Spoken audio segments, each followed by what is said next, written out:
dali na aksyon batok sa ESF depopulation na tagpahigajon didto sa munisipyo ng Santa Monica ning lalawigan. Ang Santa Monica ning lalawigan Surigao del Norte nakapahigajon og usa ka kalihokan niadtong Enero 29 hangtod sa pitsa 30 isip dali sa non-critical na tubag batok sa hulga sa African swine fever nga di nagpatuman ini ang kagamhanan ng lalawigan sa Surigao del Norte pinaagi sa Provincial Veterinary Office sa munisipyo ng Santa Monica ning lalawigan. Ang naisgutan nga depopulation o responsabling pagpatay ng mga baboy sa apektado na lugar para nga dili ini mutapot ngadto sa ESF. Sa mao nga kalihokan, sa 66 ka buok baboy nga tagpanag-ija sa 23 ini ka hog raisers ang tag-depopulate. Subay na sa National ASF Control Protocols ang lakang tagpahigajon para mapugnan ang dugang na pagkatag sa sakit.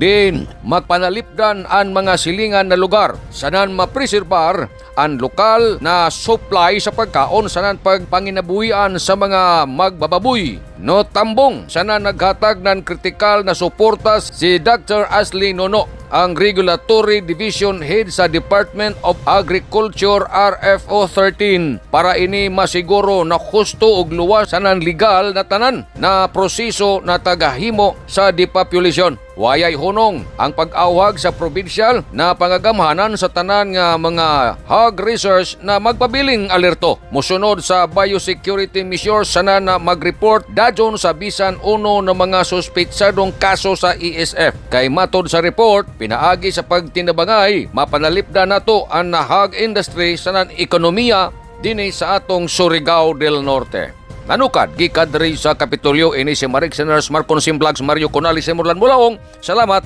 marajaw na adlaw, natong tanan.